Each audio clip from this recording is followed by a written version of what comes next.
let them remember, global warming might end the planet in 100 or 200 years' time. Nuclear war and war with Russia could end the planet tomorrow. Why aren't people out protesting about that? So I think it's something that really needs to be done. If we keep ambling on as though nothing is happening and looking the other way, then it could really, really hit us. This week, it was revealed that the head of the Norwegian Armed Forces warned World War III could be on the horizon. In fact, the general claimed Moscow was building up its military stockpile faster than we thought, so much so that NATO countries could be heading to war with Russia in just 2 to 3 years. If Russia continues its invasion of Ukraine, how long can Ukraine hold on before NATO might have to get physically involved? In order to compete and stay at Russia's level, the general claimed that all Western nations must be investing in even more military capabilities, a sentiment that was echoed by his Swedish counterpart. This, coupled with the fact that NATO chiefs have also warned the doomsday clock set by nuclear scientists has been set forward, brings the threat of a nuclear war even closer. Now, if this is content that you like, don't forget to like and subscribe to our TalkTV YouTube page.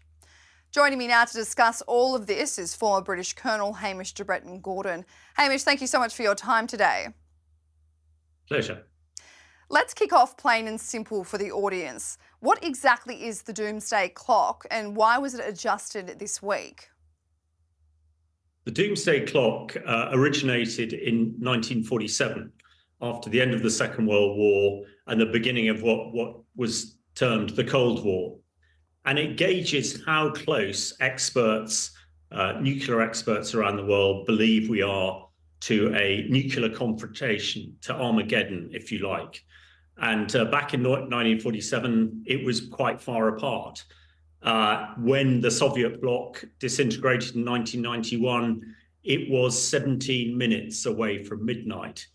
And yesterday, the clock was reset. It's reset on the 23rd of January every year. And it now sits at 90 seconds to midnight. In other words, the likelihood of nuclear war has never been higher. In fact, even during the Cold War, the clock was a lot further away from midnight. So it's a recognition of everything that's going on at the moment. Obviously, the Ukraine war and Russia there threatening nuclear weapons, virtually on a daily basis. So I think it is a reflection that at the moment, the world, the globe, is in a really, really dangerous position. And also only yesterday, the International Institute for Strategic Studies in London published a report saying that Putin believes he can use tactical nuclear weapons. They're called battlefield or smaller nuclear weapons. They're still the size of the bombs that were dropped on Nagasaki and Hiroshima, potential to kill sort of 80 or 90,000 people in a one. This report says that Putin believes that he can use them in Ukraine and the West would not react. Britain would not react with a nuclear weapon. Therefore, it is a possibility. So you put all that together and it is dangerous times. Hopefully this is a really salutary wake-up call and it will stimulate our leaders to get aboard it and reduce the threat. Hamish, even with all the stuff going on in the world, we've got all this conflict happening, as you said, China, the Middle East, Russia, Ukraine. But with your knowledge and background of nuclear war and also your knowledge and background of working in the British military, do you think this is a dire situation? Like, this is imminent, it is on the horizon. World War III could be approaching sooner and approaching in general. This is a really difficult question to answer. And particularly for people like me who are expert in it and comment, there is a fine line between terrifying people and reassuring people. But I agree with the Doomsday Clock. We have never been closer to nuclear war and to conflict. And because of all the other things that are vexing us at the moment, and because politicians in this country, not only this country, elsewhere, are probably, and I don't want to be overly cynical, more concerned about their own re-election later this year, perhaps they are looking to focus on things that will think they'll get them re-elected. But actually what they should be focusing on is the security of this country or whatever country that they represent. Now, I would agree with your opening summation from Norwegians that there is a possibility of conflict in the next few years. The Polish head of the Security Bureau thinks it's a little bit closer than that. It really depends how all the moving parts move at the moment. And if Ukraine does not prevail in holding and pushing the Russians back, if the Russians move further west, the next place they will go is on a NATO country.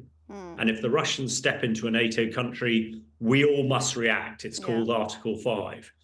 Now, I don't think, and I don't think anybody who looks at Putin closely thinks that Putin would stop in Ukraine. Putin sees himself as the modern day Peter the Great who once ruled Europe. And that is what ultimately he would want to do.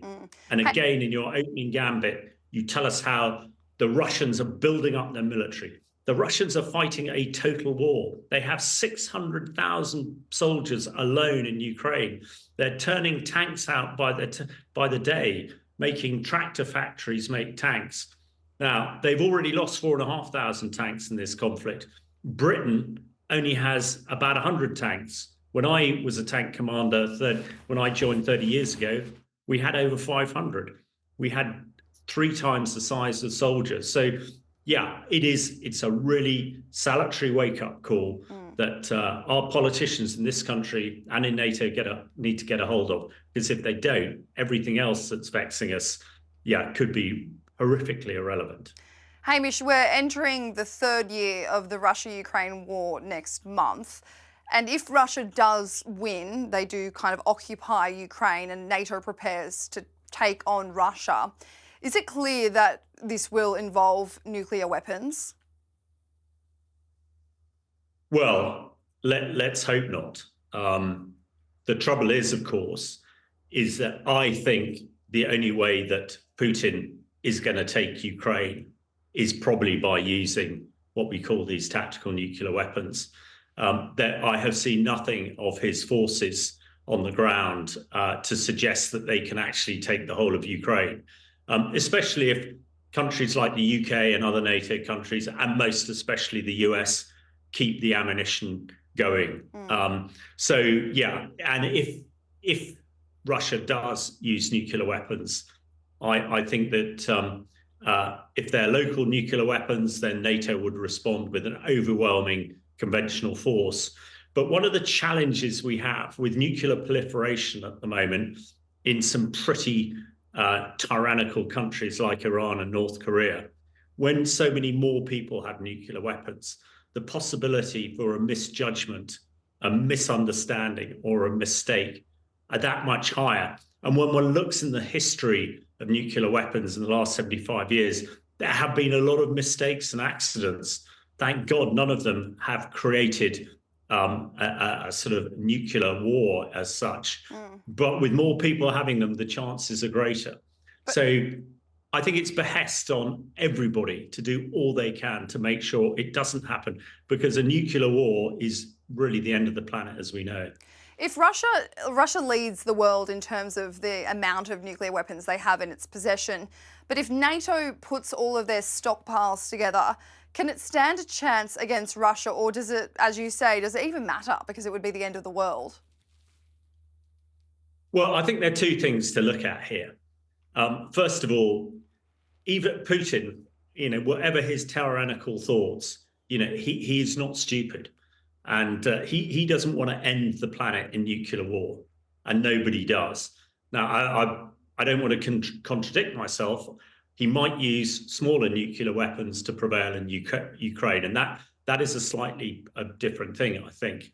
When it comes to conventional warfare, because Russia has built up so much kit that, on the face of it, one would think that NATO might have a trouble here. However, when NATO is all together and a coordinated sort of defense, plus with the Americans and all their hardware, I think NATO is probably more than a match, for Russia. And Russia has, whatever bravado Putin and, his attack dog Lavrov, who's currently in New York, would say, Russia is bleeding. I know of no country who would lose 300,000 of its fighting soldiers and still crack on. It is unbelievable the Russian people allow that to happen. We know that a lot of their equipment is really poor. Russian tanks, as soon as they're hit, they brew up and the crew are killed. The British and American tanks that the Ukrainians have, not a single person that I know of has been killed in one of those tanks. So NATO equipment is far superior. Now that we have the Finns and the Swedes on board as well, I think in a conventional confrontation, NATO would certainly hold its own and push Russia back. But strategic. I was going to say, NATO aside, the British Army that you've obviously worked for, and you obviously have so much experience in knowing where they're at, and you've said that they've, I don't want to say deteriorated over time, but they're not as strong as they once were. UK is, regardless of Brexit, it's still sitting on Europe's doorstep. So how does the British Army stack up to Russia and any looming threat that it could be planning? Well, you're absolutely right. We're stuck on this little island, and we think we're pretty safe, but we're an absolute focus. And it's no accident that Putin always mentions the UK when he's threatening the West. He sort of picks us out for special attention.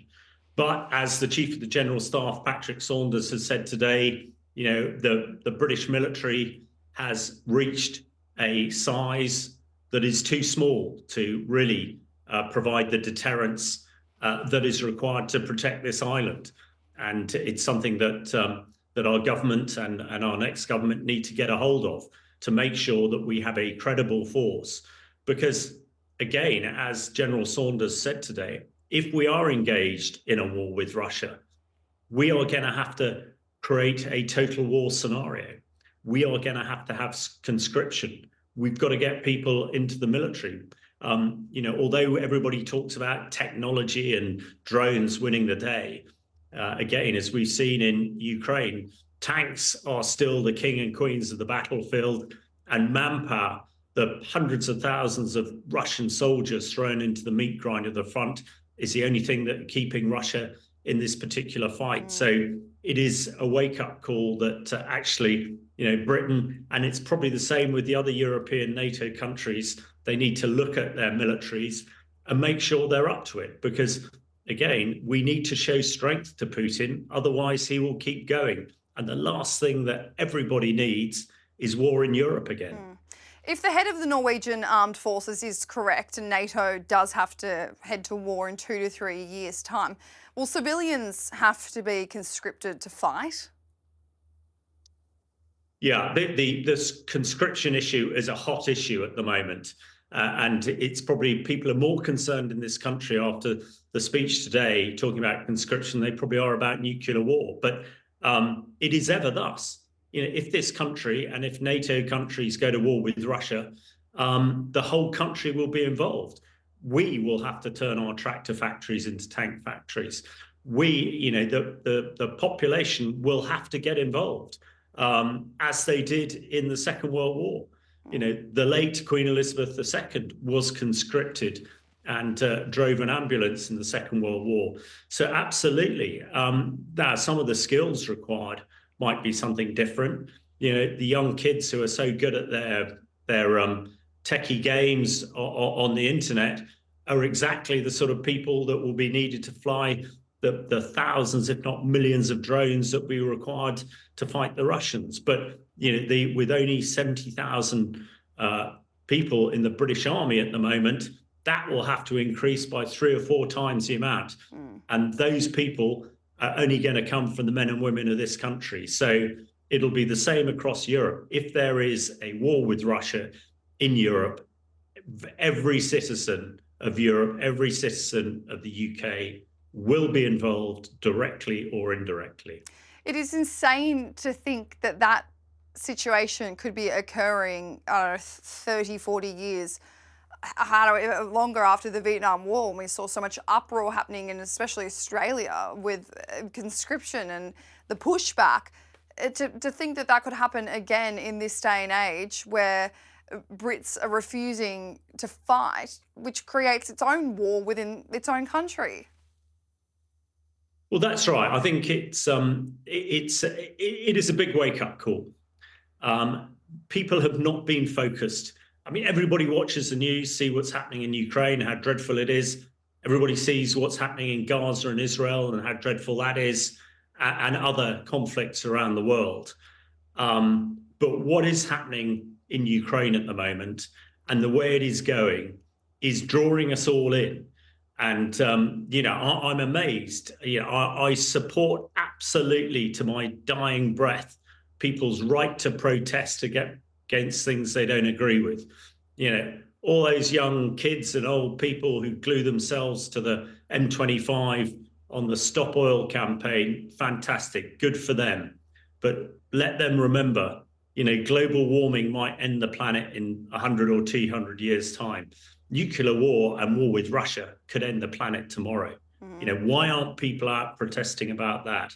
So I think it's something that really needs to be done. If we keep ambling on as though nothing is happening and looking the other way, then it could really, really hit us. And we can take solace in the fact that our nuclear weapons, the nuclear weapons of the US and France, have prevented nuclear war with Russia and China for the last 75 years. But if we drop our guard, then, to use a sort of boxing vernacular, we could really get hit in the chin.